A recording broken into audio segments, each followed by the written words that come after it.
Um, bar none. And it's been around for so long in Europe and other countries that we can say that we've got over 4 million of them sold. Some of that success is our heat exchanger, siliconized aluminum, alloy, sand cast, one piece with the best heat transfer, small size, super easy to clean. There's a 5-year cleaning interval on it if set up correctly. So I always try to preface that with some of the caveats to that. If it's not set up correctly, if it's running in very poorly, um, if it's running in bad conditions, it's going to need to be maintained and cleaned sooner than that 5-year warranty, 5-year interval. That also being said, if you've got guys out in the field that are looking for this um, and looking for what to do with it, they should be taking care of this about once a year. So they should be looking at every year, making sure that this thing's all safe, everything's running good, that type of thing. So also does indoor outdoor reset, our CRC control. We're going to cover that a little further down in this program. So, a little bit about tech support, and then I'll make that go away. So tech support is 1-800-BIDARIS or 800-283-3787. It's the same number for everybody, the same number for everything. What you'll find is a bunch of different queues to get in there. And usually you get to our frontline service. Those operators will take all the information, give you a customer number for that unit. You have to have a customer number before you're going to see warranty. You have to have a customer number where you're going to get a whole lot of help. And before we can send anybody out or have a manufacturer's rep go out and take a look at this, we need to know the information. These guys have a record that they keep. So that customer information is all of the customer info, their name, number, address, all that stuff, the model serial numbers. Have some fault codes ready when you call in if you can. Gas pressures, electric voltage. Do your basic stuff before you call in, and use the most important tools that I think that we have.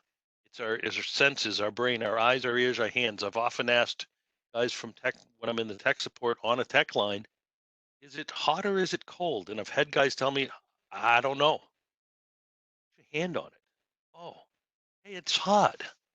So those basics, and then the stuff that really needs to be said is all the needed tools. You got to have, of course, your basic hand tools and such, but a manometer, a multimeter, and a combustion analyzer are the bare minimum if you're going to work on a gas boiler or any gas unit.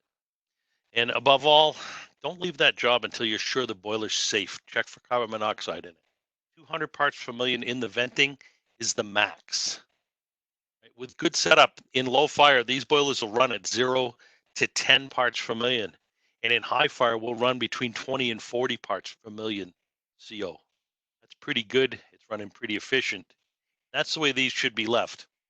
If they're not set up correctly, they're capable of 14 to 18,000 parts per million, sometimes even more. Those concentrations will kill people. So my rant about safety ends there. That's the most of it. So we'll get on to the Greenstar part of this thing. We have a combination gas fired that does space heating and domestic hot water. One boiler uses a plate heat exchanger and a diverter. We divert all of the boiler water into that plate heat exchanger. We take and run our domestic water through the plate heat exchanger. Super quiet, well insulated. Keypad lock if you want to use it. And the 1/2-inch gas line up to 30 feet. Please do your sizing on that, a little more on that later. Not every single boiler will run up to 30 feet on a 1/2-inch gas line. You'll have to do some sizing there. So we also have a heat-only boiler, so we can direct connect to an indirect fired water heater, that type of thing, or just heat. Same specs, the same boiler. In it for the heat exchanger. So in the wall hung combis, we have 2 different sizes. Sorry, 3 different sizes. And on the heat only, we have 5 sizes. Right? So we can go anywhere on heat only from 57,000 BTUs all the way up to 151,000. And on the combis, we're going to go between 100, 151 in three different sizes. Usually we're going to size to our domestic hot water load. We also have a floor standing series. It gets you into a floor boiler to replace an existing oil, gas, whatever fired floor boiler. Puts it down where it needs to be for easy piping. Has a built-in hydronic separator in it, hydraulic separator, low loss header, whatever you'd like to call that, already built in. So there's already a boiler primary, secondary system. They're a pretty easy swap out. Floor standings have the same size ratings as well. They're all identical in size. The block or heat exchanger in this are all the same on all of the boilers. That one part fits them all. Most of the parts, boilers are interchangeable and fit each other. The difference being the code plugs and some of the other sizing things.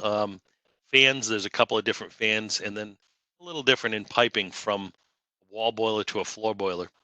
This is a floor boiler showing the connections underneath it on the outside, and then all of our pump and such that's underneath the combustion chamber where everything kind of happens. Then if we pull that cover off the combustion chamber there, see what's inside. If you look inside, this happens to be the combi model. It's identical inside, with the exception of where that pipe goes out. A wall boiler. Both the same heat exchanger. They're both the same limits. Wiring's a little bit different in that harnesses go in different directions. But other than that, they're pretty much the same. Still have that full modulating fan. Still have a stainless steel burner. And that burner's one size throughout whole series. Same electrodes for the whole series. All the sensors are the same. The high limits are the same. Same heat exchanger. That heat exchanger there in alloy, it's a single pour. It's heavy for what it is. It holds about 9.97 gallons of water. It's not a lot of water in the thing. 5-year service interval that we talked about before. Open and clean it every 5 years. Sure that it's set up correctly. And do safety checks on a yearly basis, and that keeps you in touch with the customer. If you let the customer wait for 5 years to call you, they're likely going to forget who you are or may have changed over and sold the house. If you're in that house every single year, they're going to call you back every year. And our control actually has a parameter in it to remind them to do it. There's a service interval you guys can set in that control. The customer can't find it. And it can be reset by you guys for whatever time frame you want to have. It shows a small code on it. Customer calls, get the service call. We do have a cleaning kit for these. The cleaning kit is either available for a single boiler or for a 5 boiler package. It has 5 top gaskets, 5 front gaskets, 5 brushes, 1 scraper. It's in it, and that will do 5 boilers with no issues, no problems. And actually, the brushes are fairly robust, and they'll do more than that on the brushes. So the reality is you could probably just buy new gaskets. If you're going to take it apart, you're going to change those gaskets out.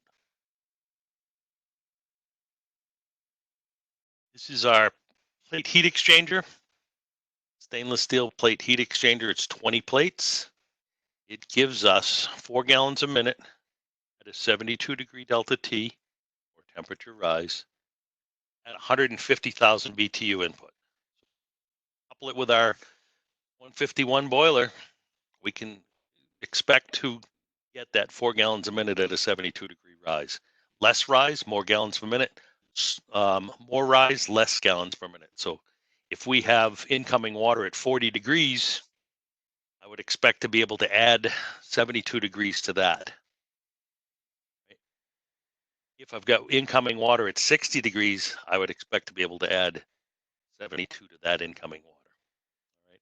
Our max on this is 140 degrees on the domestic side. When you get it, it's coming in a box. You're on a small pallet. Unpack the box. The things you're going to find in it, you're going to find that indoor and outdoor reset control, CRC 200, hydronic manifold bracket that goes underneath the boiler, twin pipe fluid adapter, tank sensor for heat only boilers for a tank loading or indirect fired water heater. Your system sensor is going to go on the supply side of the system loop, building loop. LP conversion kit with every single boiler. We included it with all of them. Pump is integral. It's already installed in the boiler. That's the boiler pump or primary pump. That pump will do about 4 gallons a minute, 12 feet ahead. So it can be used in a single zone up to about 70 feet of 3/4 inch copper baseboard, copper fin tube. Getting into larger systems, no, we would have to add a low loss header of some sort onto this. We'll get to that. And in the combis, the expansion tank is already inside it, already built in. A low water cutoff adapter comes with every boiler. When we get into the floor boiler, it's a little bit less. We do not include the CRC 200 control. That's an option that you can buy extra. The twin pipe fluid adapter is in it. Tank sensor on heat only boilers is in it. The system sensor is in it, but already installed. So that system sensor is already on the system side of our low loss header installed in the boiler. The pump, again, already installed in the boiler, already set up. I believe that to be somewhere in the nature of a Grundfos 1558. It is a OEM pump in that all the housing is different than a regular 1558, and the wiring connections are different also. Motor itself, I believe, is a 1550. All the same pump curves. Expansion tank in the combis is there, unless we go into the Pro Series, and then they've left that out of the Pro Series to cut some costs out of it. Cutoff adapter comes with it, as well as a built-in hydraulic separator on all of the floor standing models. Each floor standing model already has hydraulic separation, primary, secondary, built right into it. Included controls for the wall boiler is a CRC 200. It's a programmable room control. It will do either room reset or outdoor reset, depending on which we want. It will also do a combination of both now, as the new controls that we have that are being included now have been all reprogrammed. All the software was redone in it.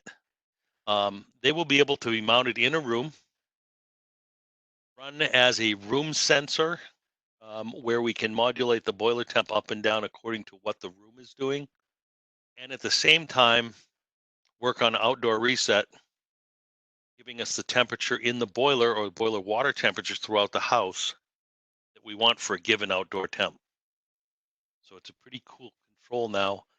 We had what we called our FW200. A lot of you guys will be familiar with that. That's sat on the front of the boiler. This is going to replace that FW200. They've stopped building it. There's a couple left in stock. The CRC 200 is now going to do that.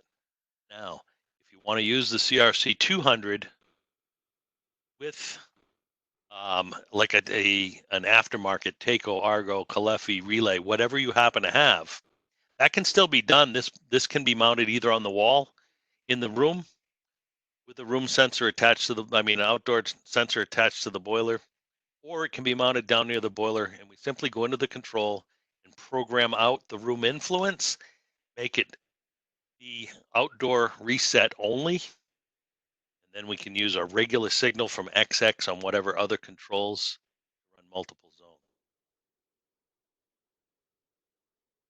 So stuff that's not included, but it's available, is the CRC 100 room control. That control there is just a basic thermostat. It wires directly to our BB terminals on a single zone. Can also be used with our CZM 100 zone module. That zone module will do either circulator pumps or zone valves. We can run up to 8 zones total. There's 3 on each module available. 8 on a total. That's all we can run as far as voltage and whatnot we can handle through our bus controls. So we can do 8 zones using 3 modules, and those are only for use with our CRC controls. This CZM zone panel will not work with a regular thermostat. It won't work.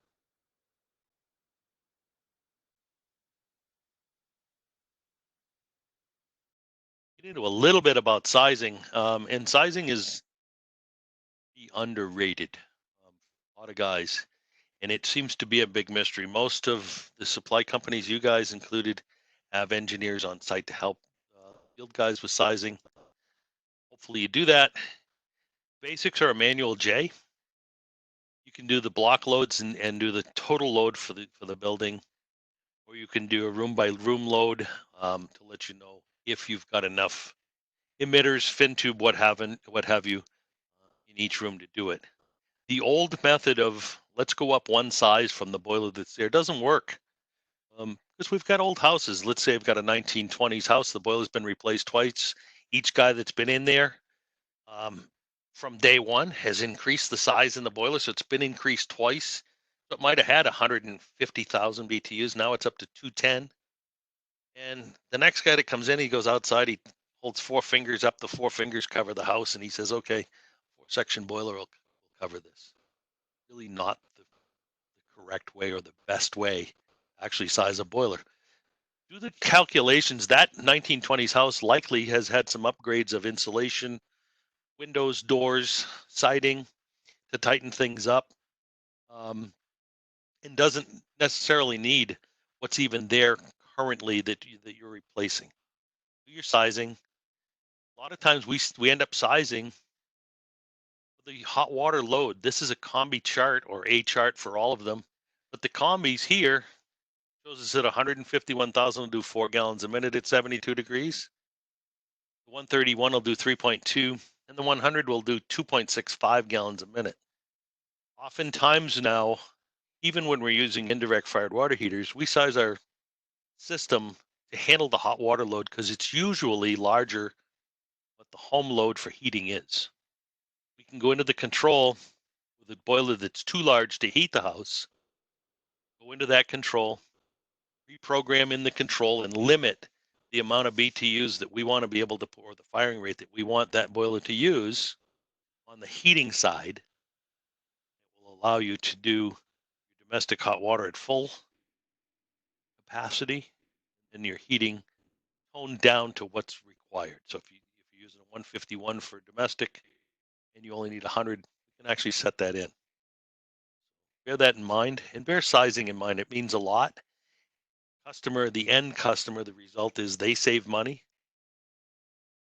have a happier customer. If you have a happier customer, you're a happier contractor or a happier sales guy.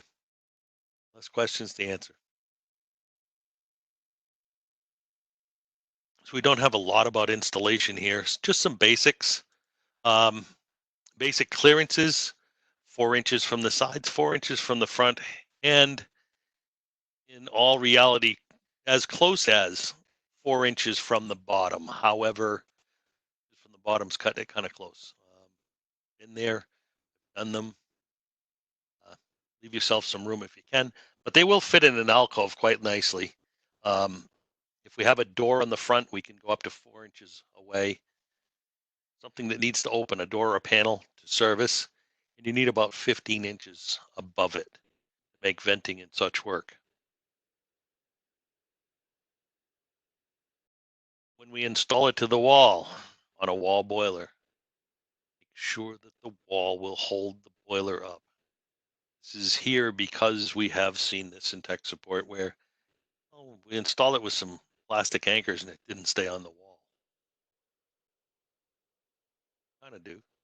So I stuck this in here. Make sure that there's either a piece of plywood, something like that, or well anchored plywood, a couple of strips of by 4, something to that effect. Or if you can't, go to a floor boiler. That makes life really easy. Go into the system domestic hot water piping next. These are the connection plates that we were talking about, the hydraulic plates that go underneath.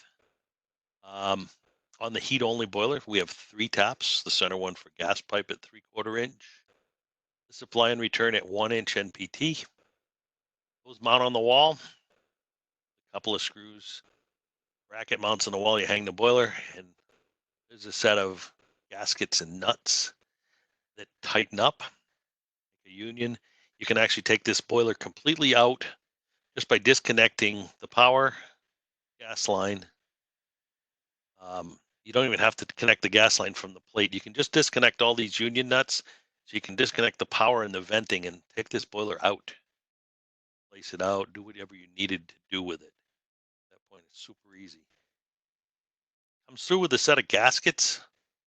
There's some extras in there. My advice would be to take a piece of wire, something like that, wire them up and put them inside the boiler compartment, maybe hanging off the supply pipe. That's where I go with them because there are some spares. And for me, these gaskets are kind of like a 10 millimeter socket. They always wind up missing. They're almost impossible to find. And you know that if you lose one, it's going to go to the center of somewhere. Just don't know where. So save the extras. Throw them in your toolbox wherever you guys want them. Food for thought. On the domestic side, recommendation is to use a isolation ball valve kit on it. There's several different manufacturers that do it now. Um, Makes for easy flushing, cleaning, easy testing, so we can actually check and see how many gallons a minute we get going through that. And it comes with that required 150 psi relief valve that's required for many codes. It's not required for every code, but for a lot of them it is. A lot of places we have that code. Just gives a real convenient spot for it, and it gives a really convenient way to isolate the domestic side of that boiler. When we get into these mod-con boilers or modulating boilers, stuff with 0.97 gallons of water in it, we might have a big system in the house, a bunch of cast iron radiators, um, monoflow system, a bunch of different air handlers, that type of thing.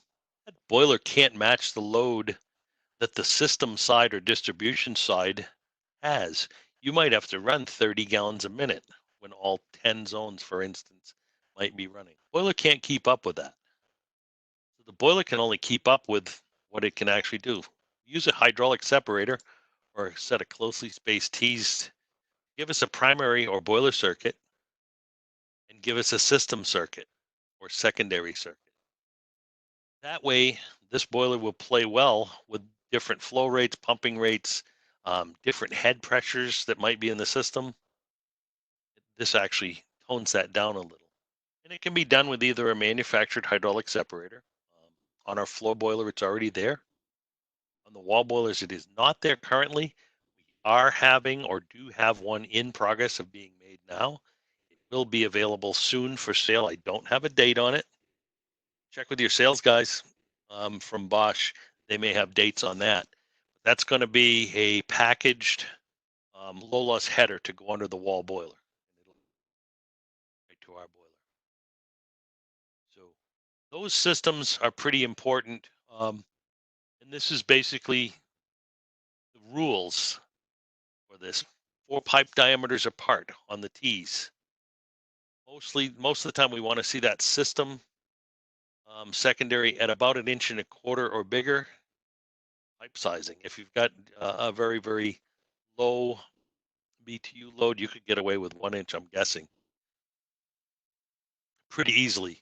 But make sure we're less than 4 times or 4 pipe diameters apart.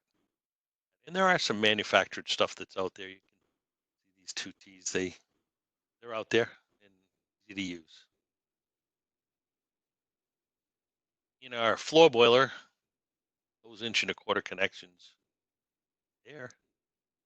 The gas pipe is on the left side, stick hot and cold, right hand side of that boiler. And the integrated hydraulic separator for the floor boiler, again, is in place. We can leave that plunger you see there in place. If we have a single zone, we can use our boiler pump to run that single zone up to about 70 feet of baseboard, 4 gallons a minute, feet ahead. So if we're using 3/4 inch tubing, copper tubing, not X, but 3/4 inch copper because of the hydraulics of that, um, we can run about 70 feet of baseboard and up to about 200 feet total length, leaving that plunger in place as a single zone. That's true of the wall boilers as well as the floor boiler. Anytime we get over a single zone, if we get into split zones, split loops, um, larger systems, cast iron radiators, monoflow systems, multiple air handlers. We want that secondary pump on the system side, and we want to remove low loss header plunger. Take that out. That allows that to be a hydraulic separator. Simply take the cap off, unscrew the little shaft that's holding that plunger onto the end, discard the plunger in the little shaft, or keep it in case you wanted to put it back in or needed it for another boiler. I have seen them taken out where they shouldn't be, and they're expensive to buy if you got to put them back in. As far as domestic hot water recircs, we're finding a lot more jurisdictions now require it. When I first came to tech support, we didn't have a drawing to do this, and it wasn't something that was allowed or encouraged. Now we do. So it's using a pump, an aquastat, and a timer. The timer can set your time of day you want that recirc to run. The aquastat is going to turn the pump off when we get to a certain temperature. So maybe 90 degrees coming back to the boiler. We've ensured that everything up to all of the faucets is hot.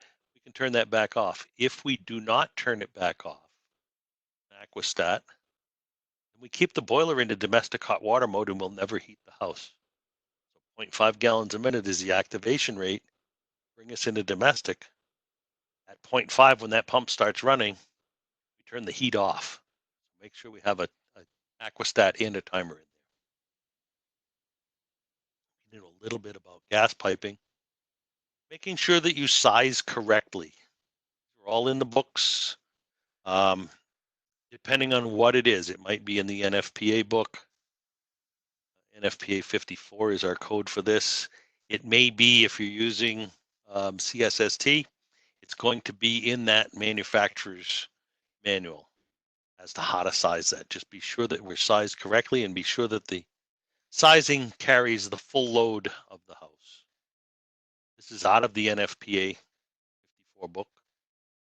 And this over here kind of shows me that I can do 95,000 BTUs at 30 feet on a half-inch pipe.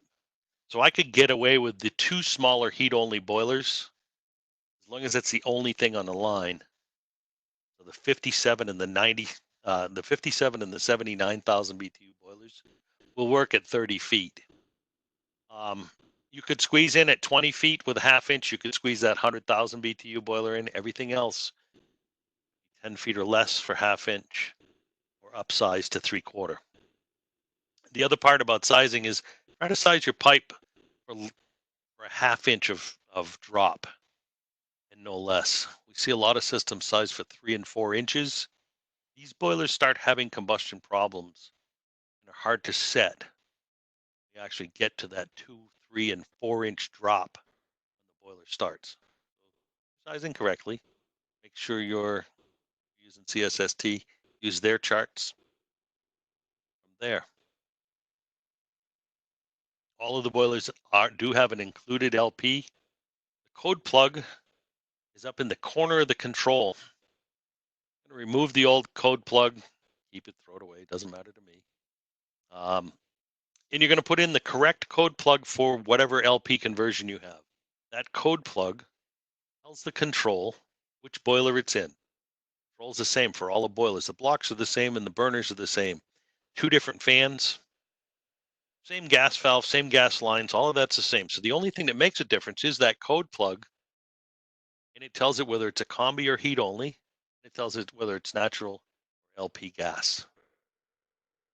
Important there.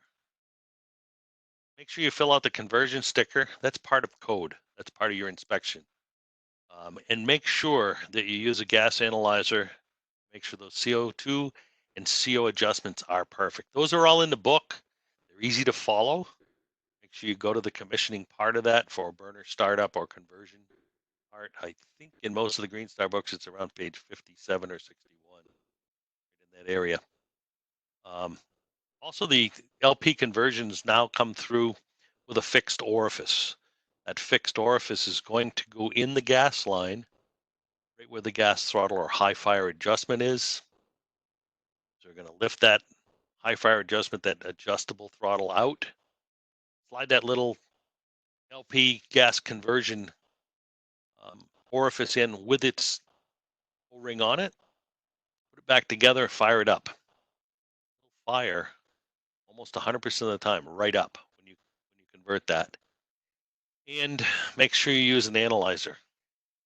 And even with that LP, that fixed LP, make sure you check your CO under 200 parts per million.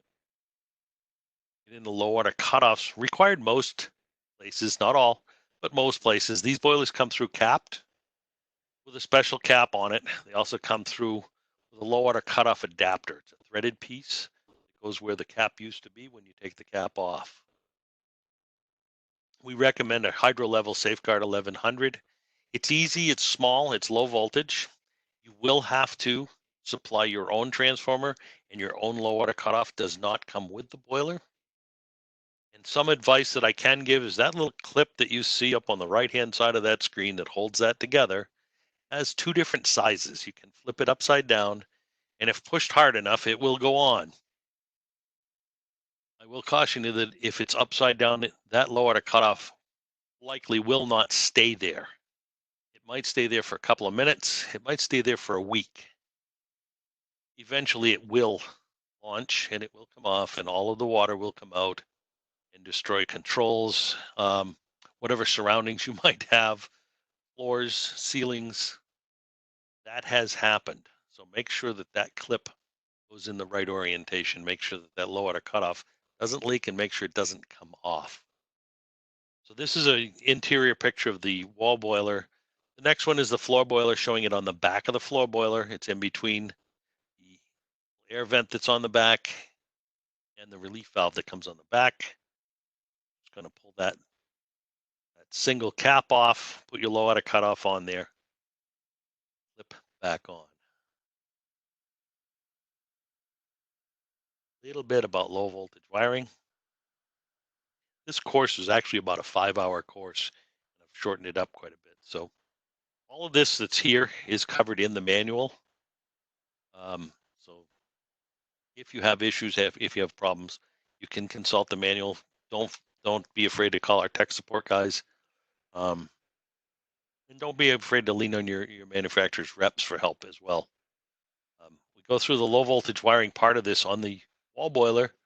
It's a simple matter of flipping the control down, taking 3 screws out, that cover, that grayed out cover that's on there. What you find in back is a whole bunch of stuff, but these are the basics right here. We have a line in neutral. In this area, it's a green plug. This plug on the right-hand side, EB421F and A. F and A is your outdoor sensor. 4 and 2 is your thermostat from a normal TT or XX connection. EB is our control connections for CRC, CZM, those type of controls. 7, 8, and 9. 8 and 9 is your low water cutoff circuit. I don't know why this slides up here. That is where you're going to wire that low water cutoff leg into. Once 8 and 9 is connected or shorted, boiler will run. If not shorted, you're going to see a code D3, pretty common code. Guys put them in, and then they forget to take the air out from underneath that water cutoff, and it doesn't work. They call, I got a D3. If we short that back out and it runs, then you have a field installed issue. Something easy enough to take care of most of the time. On the floor boiler, this is all on the back. So there's a couple of boxes on the back of that floor boiler. Low water cutoff, TT outdoor sensor, the BB or bus controls, and then your domestic hot water sensor are all on the back of this boiler in the low voltage box. So that's where the low water cutoff goes. Isn't marked 7, 8, and 9. It's just marked LWCO. It makes life a little bit easier. That wiring on the low voltage side is in there. The line voltage side is the other box that's on the back of that. And line voltage on the wall boilers is in a tray underneath. You're going to assemble that tray together. There's a set of plugs in there. The Power cable with the white plug on it. Oops, power coming in. So always white for power coming in on our Greenstar products. Come with the plugs. All you have to do is separate the plugs, wire it out to your incoming power and whatever else you have coming in and out of that box. I can tell you to leave a little bit of room underneath that box with wiring, and leave your wire a little bit slack. It makes life easier. You pull 2 screws out and the whole assembly will come down and get out of your way for servicing. If you wire them very, very tight, it can be a little more difficult to service when you can't get that wiring box out of your way. The red plug on a heat-only boiler is your tank load plug for your indirect fired water heater pump. Relay is already built into place. Have to add that. So your tank load will happen through there. As soon as you have the domestic hot water sensor hooked up, on a call for domestic, it will energize that red plug. The black plug that's in there is for an external heating zone pump. Not everybody uses it. Some guys don't. Some guys prefer to use another relay with all of their pumps on that. The single black plug can be used if you have multiple zone valves, that type of thing. End switch for the zone valves all goes to 2 and 4. On a call for heat, it energizes that zone circulation pump on the black plug. That can be used. That will run in conjunction with the boiler plug. There's a couple of other parameters in the control that you can go in and reset up on that too. A couple of different things. Those little boxes that are on the back, unofficially, if they're in your way, go off to the side. There's rivets on them that can be drilled out. I have had guys in my classes tell me that they've done it quite successfully before. I do have questions into our PRM department and to our warranty department as to whether or not we can get an official bulletin telling us that we can move those over and that it will not affect any warranties or anything. The guys in the field are telling me that they drill the rivets out and run them over to the left-hand side of the boiler. There's plenty of wire. They can back that boiler a little bit closer to the wall. Still have to service that relief valve that's in the back. All that comes out with some easy clips. So it makes life pretty easy on that floor boiler. And the electrical connections in those boxes on the floor boiler are just the same. The white plug, the red plug, the black plug, and then the low voltage setup is even easier than in the wall boiler. So your line voltage there. When we get into the venting part of this, there's a couple of things we cannot do, and there's a bunch of stuff we can do. We're pretty flexible. Comes with a twin pipe adapter. You're going to put the adapter itself, the vent flange, down out of the boiler, screw it on, and then that twin pipe adapter just slides in. Your exhaust and intake slides right into that. It's gasketed from there. It's either going to be PVC, CPVC in 2-inch. Those are 3-inch adapters. You'd come out and use a increasing coupling to get out of that. So come up a short ways with 3-inch, change it over to 2. Can be done. Schedule 40 or schedule 80. In 3-inch, we can go 100 feet each with 8 elbows. In 2-inch, not so much. We're restricted to a set of charts, 2-inch. But in 3-inch, it's pretty flexible. 100 feet each, 8 elbows apiece. We can use 3-inch polypropylene, again, 100 feet with 8 elbows each. And on polypro, it follows the same length rules as PVC. Also with polypro, does not have to have the air intake done in polypro. So you can do the air intake in PVC, the exhaust or venting in polypro. Then in Canada, ULCS 636, either 2 or 3-inch.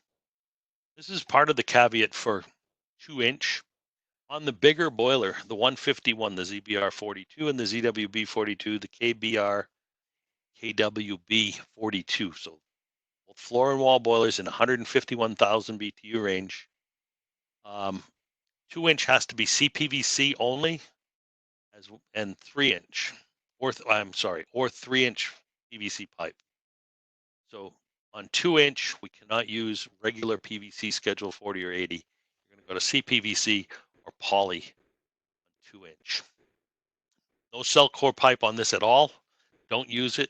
If you're using antifreeze in the system, the primary side or the boiler side, even if, as long as it's in that boiler circuit, you're either going to use CPVC, PP. We're not rated for stainless, so that's a mistake on that slide that I guess I got to fix. Write that one down. So CPVC, PP, anything with antifreeze in it. The reason is that the antifreeze transfers heat at a little different rate. We can have a hard time with that. We also can do flex venting. Just be aware that when you're doing flex vent, 2 times the equivalent length per foot. So 1 foot of flex equals 2 feet. Now you're down to 50 feet with 4 elbows. You're going to cut everything in half on your flex vent. Some of the different configurations that we can use, we don't have to have our metric planes in the same place. I can go out through the roof, come in, my air intake through the wall. No problems, no issues. I can go out through the roof with both. This happens to be a picture of, I'm guessing, 3-inch or something that's really, really close for 2-inch. But it can be done. Make sure you're above your snow lines. Do your homework with your local stuff on that, or your local jurisdiction on the snow line stuff. Again, out the sidewall, twin pipe, 12 inches apart, 4 inches minimum apart. So it's going to be more than 4, more than 12. If we want to use inside air for combustion, can be done. Not recommended, at least by me. I'm not a guy that likes indoor air for combustion. We need 50 cubic feet of air for every 1,000 BTUs. If we have a nice big basement, yep, we can do it until the kids and Aunt Mabel move back in, fill that basement up with stuff, and all of a sudden your 5,000 cubic feet of air becomes 200 cubic feet. Won't have enough combustion air. It also allows for more contamination, dust, dirt, dog hair, pet hair, that type of thing, than if you're using outside air for combustion. And then we get into the 2-inch stuff. All 2-inch is is combined length. We go to the chart, we read what the max lengths are for that. So this happens to be for a twin pipe. We separate the boiler sizes out. So the 2 larger boilers are one end, the 3 smaller boilers are the other. We can do, with separate terminations, 6 elbows, 56 feet on the smaller boilers, but only 23 feet total pipe, 6 total elbows, boilers in 2-inch. So you can see 3-inch, a lot more flexible than 2-inch. All right. Concentric up to the roof, same thing. Refer back to the chart. If you see that with 6 elbows, 5 feet combined pipe. Our stainless side by side, 18 feet with 6 elbows on 2-inch. So be careful with that. Concentrics we do have available in a 3 and 5 pipe. It's a pipe inside a pipe. That works quite nicely. And it is extendable up to whatever the max lengths on the charts are. A little bit about our warranty stuff. All warranty is going to go through a distributor or wholesaler. The warranty terms are lifetime limited warranty on the heat exchanger and 5 years on parts and labor, as long as the boiler is registered 30 days. ABC guys are going to get 5-year parts and labor in 30 days, plus they're going to get an additional year parts. Your ABC guys are going to get that. Warranty claims are going to be done, and warranty registrations are going to be done through www.boschprohvac.com. So that's maybe one to write down, www.boschprohvac.com. guys should know that one. Spare parts. Most of the distributors, you guys included, should be stocking all of our spare parts. If your guys or your field guys cannot get parts, you're not going to buy this boiler. You're stocking parts, you're going to sell this boiler. So if for some reason you're either out of them, they didn't have them in stock, it's an odd part that you don't stock, they can be shipped same day or next day air out of our Londonderry warehouse in Londonderry, New Hampshire.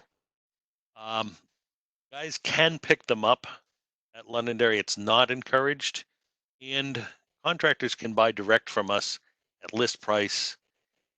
And if they want to pay the shipping for next day air, they can do the same thing. That's going to be spareparts.bosch-climate.us. So spareparts.bosch-climate.us. And then our ABC program, briefly, we'll get into that part of it. I'm going to give you an extra year of warranty. The leads that it will help you with is on our Bosch Pro HVAC site. Customer can simply go to that site, type in their address or their zip code. It's going to come up with a list of guys that are close to them that do service and installs Bosch products. Those lead generations for you guys can be quite lucrative. It's certainly a great reason. One of the other great reasons to join this ABC program for contractors, priority technical support. If there's 5 people in a queue on Bosch tech support, and you call in and you're a Bosch ABC contractor, one would think you'd be number 6. Except that you have a special line as an ABC contractor. You're going past those 5 people that are not ABCs and going to the front of the line. You're next call. Number 6, 10, 12, you'd be next. Now, if the ABC line is stacked up 3 or 4 deep, then you'd be that. But all of those ABC guys are going to go before any of the other non-ABCs are going to go. That's a priority line. Other promotions, discounts. There's a point system as you sell and install. There's promotions throughout the year that will get extra perks, discounts on products, other things, maybe even a van. That's been given away as well. So at Bosch, we've got 100 years in this. We're not green to the market, so we know what we're doing. This is one of the oldest ModCon boilers that's out here, the Greenstar boiler. And we're probably the best-selling boiler in the world because of that.